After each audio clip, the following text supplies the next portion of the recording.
America में बसने वाली जनूबी एशियाई कम्युनिटी की तादाद 50 लाख से कुछ ज्यादा है। इनमें से अक्सर फर्स्ट जनरेशन इमिग्रेंट हैं जो डेमोक्रेट्स और रिपब्लिकन्स दोनों को ही वोट डालते रहे हैं। लेकिन इस बार जनूबी एशियाई, खासतौर पर पाकिस्तान से ताल्लुक रखने वाले अमेरिकी शहरी सख्त इमिग्रेशन पॉलिसीज के हामी समझे जाने वाले साबिक सदर डोनाल्ड ट्रंप को वोट क्यों देना चाहते हैं? तज्जियाकार इस पर क्या कहते हैं? इनका नुक्ता नजर इन्हीं की जबानी सुनते हैं। ट्रंप की मुझे एक बात जो है वो अच्छी लगी, वो ये लगी कि वो एक तो सियासतदान नहीं है, एक सक्सेसफुल एंटरप्रेन्योर है और जो बोलते हैं स्ट्रेट फॉरवर्ड बोलते हैं। अगर उसको मुस्लिम बैन लगाना है तो मुस्लिम बैन लगाना है, और अगर उसको मेक्सिको के लिए वॉल बनानी है तो वॉल बनानी है, और अगर उससे इलीगल इमिग्रेशन रोकनी है तो वो रोकनी है। अगर कोई भी किसी भी मुल्क से कोई लोग आ रहे हैं और उनका जो बैकग्राउंड है वो अगर चेक नहीं हो रहा है तो बिल्कुल होना चाहिए, क्यों नहीं होना चाहिए। एक भी अगर मुसलमान या मैक्सिकन या दूसरा यहाँ पर आ जाता है और कोई गलत वारदात कर देता है तो ये सारे मुसलमानों को ये सारा झेलना पड़ता है। तो हम चाहते हैं कि मुस्लिम बैन भले ना हो और लगना भी नहीं चाहिए, उन्होंने मुस्लिम बैन ऐसा लगाया भी नहीं था। अभी भी अगर आप बात करें पाकिस्तानी अमेरिकन से जो रिच हैं, हमारी भी कम्युनिटी जो है वो इतनी होमोजेनस नहीं है। जो रिच हैं वर्कर कार्डर में नहीं है, बल्कि इंडस्ट्रियलिस्ट और बड़ी बिग फार्मा में है, इंडस्ट्री में है, बड़े बिजनेसेस हैं, उनका जो है वो उन्हें वो हमेशा आपको टफ टाइम देंगे। वो बोलेंगे, आपसे पूछेंगे कि भाई कौन सी ट्रम्प की पॉलिसी जो है वो मुसलमानों के खिलाफ थी। वो आपको बताएंगे कि ट्रम्प की तमाम पॉलिसी जो दुनिया भर में हैं वो एंटी वार पॉलिसीज़ हैं, और ट्रम्प एंटी इस्टेब्लिशमेंट है, और ट्रम्प जो है वो बोलने में शायद अपनी बेस को केटर करने के लिए वो कोई बातें ऐसी कर देता हो, लेकिन वो आपको कन्विंस करने की कोशिश करेंगे कि इन एक्चुअलिटी ट्रंप ने एंटी मुस्लिम कुछ नहीं किया। उसके बजाय जो डेमोक्रेट प्रेसिडेंट्स हैं उन्होंने एंटी मुस्लिम और एंटी पाकिस्तान खास तौर पे काम किए हैं। काफी अरसे से हमारे पाकिस्तानी मुस्लिम और साउथ एशियन जो थे वो डेमोक्रेट्स को वोट दे रहे थे, लेकिन अभी रिसेंटली जो एक इशू है, जो मेन इशू है, जो जिसको आप कहेंगे इसराइल और गजा का जो कॉन्फ्लिक्ट है, वो एक ऐसा इशू है जो पाकिस्तानी और मुसलमान समझते हैं कि बाइडन एडमिनिस्ट्रेशन ने उसको सही तरीके से हैंडल नहीं किया, बल्कि मिस हैंडल किया।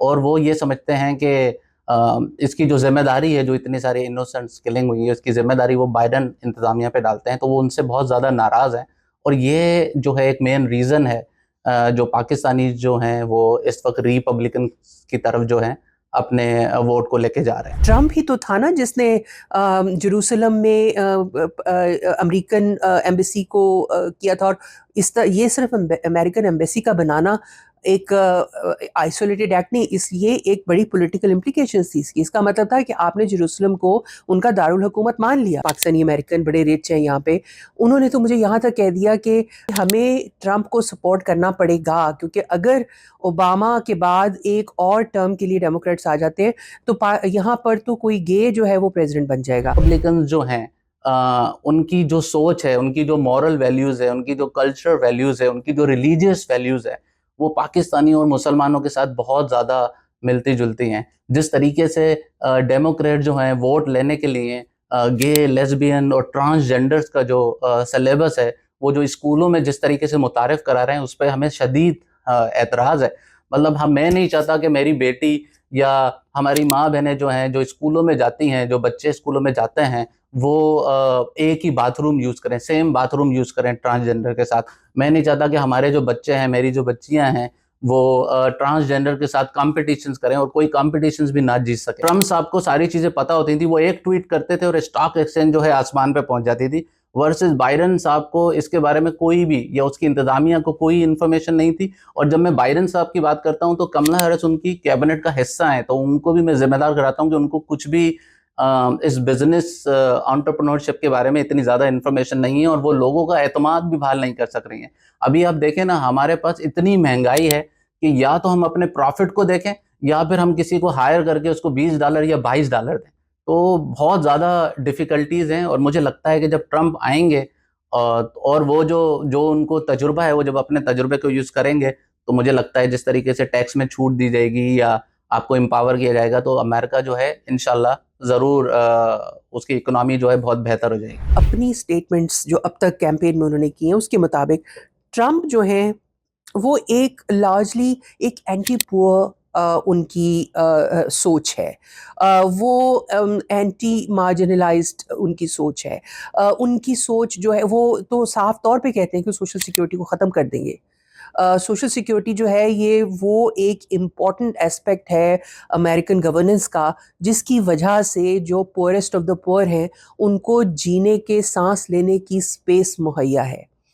और ये वो तबका है जिसमें ज़्यादातर इमिग्रेंट्स हैं, रेफ्यूजीज़ हैं, और ये लोग जो हैं ये वो हैं जो जिसके अंदर वाइट अमेरिकन्स की रिप्रेजेंटेशन कॉकेशियंस की इतनी नहीं है। ये ज़्यादातर वो लोग हैं जो कि पिछड़े हुए तबकात हैं, जो कि कलर्ड अमेरिकन्स हैं या रेफ्यूजीज़ हैं या असाइलीज़ हैं। ट्रम्प के बारे में ये एक ऐसा इम्प्रेशन दिया जा रहा है काफ़ी अरसे से कि वो प्रो इमरान खान है, और ये भी कहा जाता है वो अगर बन गए प्रेसिडेंट तो शायद इमरान खान जेल में भी नहीं रहेंगे, और वो अमेरिका की तरफ से ये प्रेशराइज करेंगे पाकिस्तान को कि पाकिस्तान जो है वो इमरान खान को छोड़ दे या क्विट कर दे। एशियन अमेरिकन पैसिफिक आइलैंडर के सर्वे के मुताबिक एशियन वोटर्स की तादाद ही नहीं बढ़ी, बल्कि 2020 के इलेक्शंस में वोटर टर्नआउट 11% तक रहा। इसलिए जनूबी एशियाई शहरी किसको वोट देते हैं, इसका असर इलेक्शंस रिजल्ट्स पर पड़ना नागुज़ीर है।